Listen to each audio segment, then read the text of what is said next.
First and foremost, I want to give Oakland all the credit in the world. I think Greg Campy does a tremendous job. He's a great coach, tremendous offensive coach, puts his guys in great positions. We beat a good team. I think Oakland's going to end up being a really good team down the line. But for us, obviously we had a lot of foul trouble tonight. We were battling first half with Zach and Tyreek, and then second half with Paul Scruggs. Played a few different kind of lineups than normally we play. But but like I said, give Oakland all the credit in the world. I thought our defensive effort could have been a heck of a lot better though, and it needs to be better moving forward, just as we continue to progress.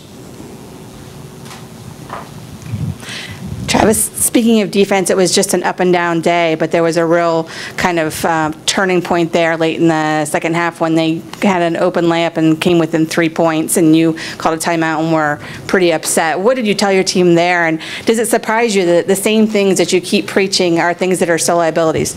Yeah, we got to fix it, Shannon. I think, obviously, it's like I told our guys in the locker room, like we've put 40 minutes together one time this year. And against Miami. This is who we are right now. That's reality. And until that changes, their way's not going to work. And I thought to start the game, I didn't think the intensity and the effort was where it needed to be. I thought in the second half we ratcheted it up a lot, but I thought we had guys gambling a lot more. And that's why when I called the timeout, I don't know whether it was Q or Najee on that one, but they had gambled and then it ends up giving a wide open shot. And, we have to stay committed to our defensive system, play extremely hard, obviously, but then be smart as well, play within our system because we're all relying on one another. And I just want to look how we practice every day. And we got to mature. And but like I said, give Oakland all the credit in the world. They got a great team, but we definitely got a long, long ways to go. It seemed like the offense in the second half kind of struggled to get into a rhythm. I think, I'm not sure you only made like 9 shots in the second half, but the foul line really kept you in it. What did you kind of think down the stretch of the way you guys kind of got your points? Yeah, I think, number one, they went a lot of zone in the second half. They went a couple possessions of man, but I would say 95% of the time they were in zone. And I thought our guys became a little bit, stagnant. We still got to get the ball to the paint. Regardless of their zone, man, whatever they're in, we have to drive the ball, post the ball, offensive rebound it. We got to dominate that paint area. That's who we have as a team. That's the strength of our team. And obviously take good threes, open rhythm threes. But I thought their zone had a lot to do with that. Adam, I thought they, like I said, I thought we got a little bit stagnant, and we got to get better execution as well with our zone offense.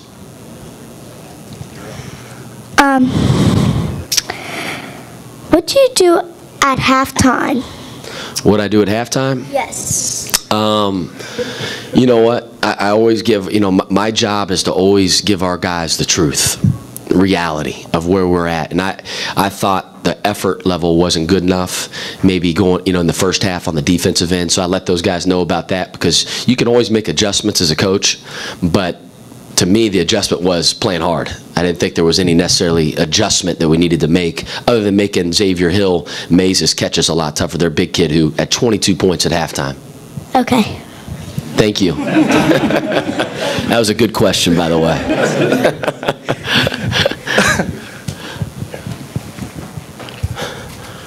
Coach, Keontae logged a lot of good minutes today. Do you kind of get the sense he's continuing to build confidence as the season progresses?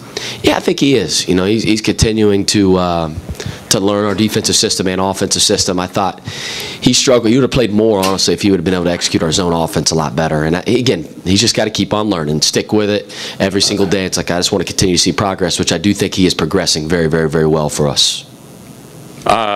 I think Paul Scruggs had fouled out. Castlin just seemed to play a huge role down the stretch.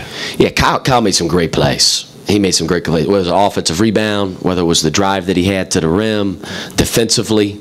I thought KC really stood, really stepped up for us today, with all the foul trouble that we had. Because I thought Paul had really ignited us to start the second half. Just with his effort, his intensity, he's being very disruptive on the defensive end. Thought he did a great job. But you're right, he's got to get rid of though. I told him when he walked out because he was complaining about a foul call. I said, no, that's a foul.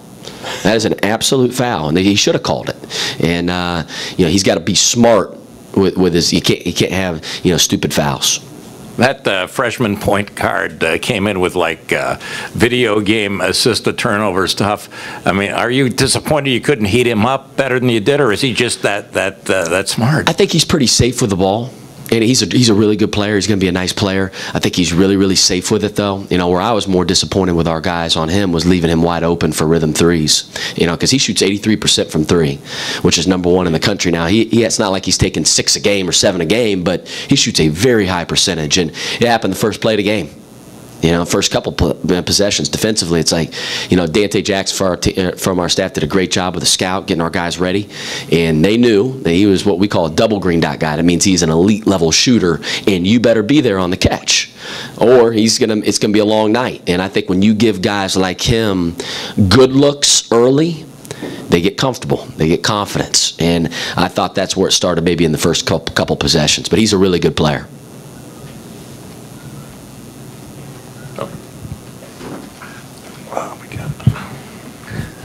Elias wasn't available today. What's going on with him? Is he under the weather? Yeah, he's just under the weather. He'll be fine.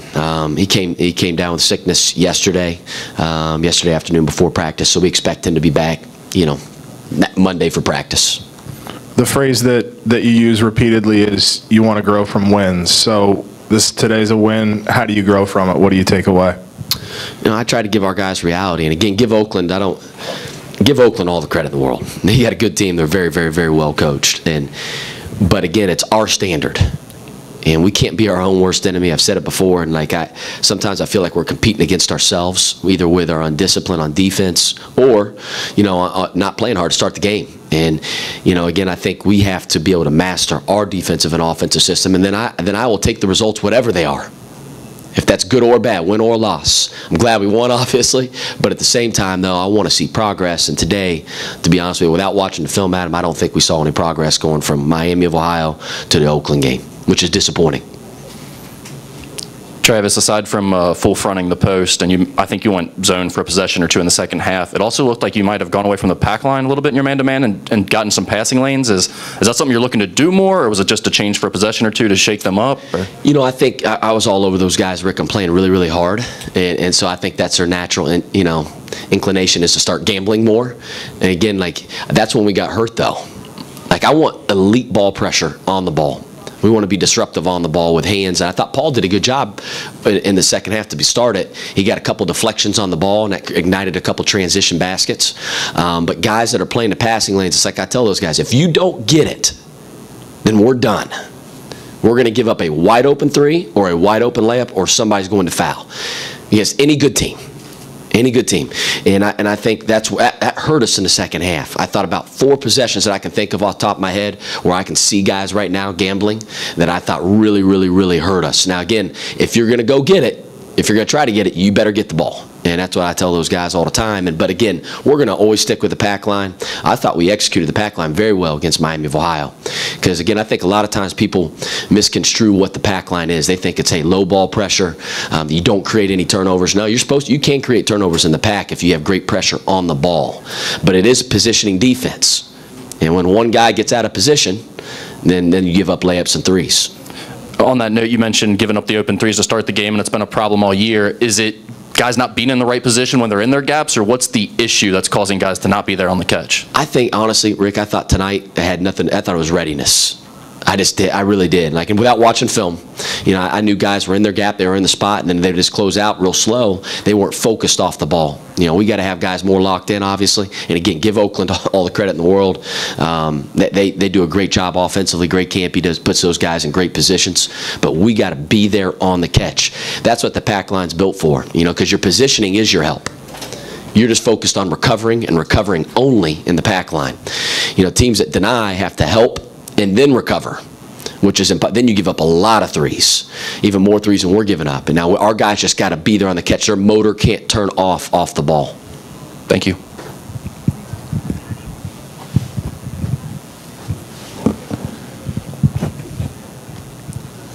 You guys scored 38 points in the paint today. Was that kind of a strategy or a point of emphasis, especially with Oakland coming out in the zone?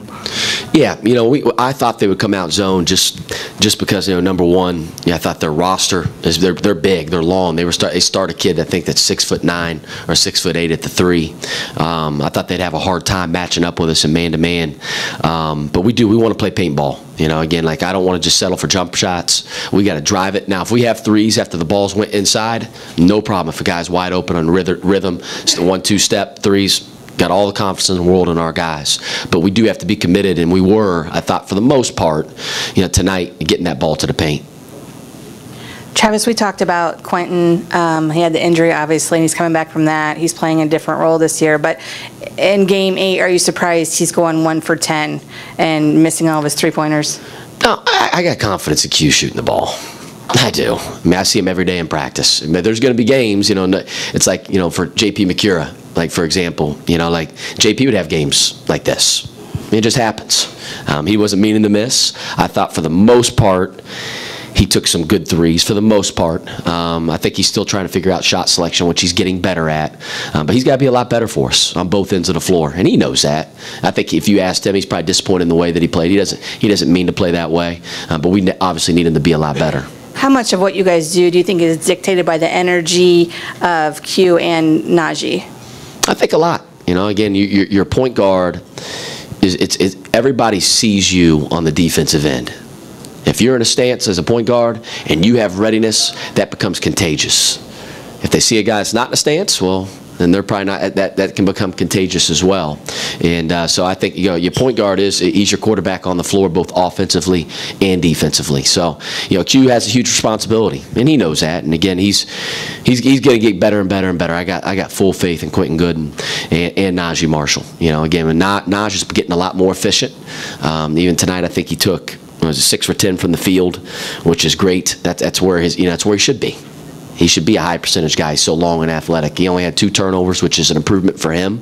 But again, it's a work in progress for both those guys. But I really believe in both those dudes.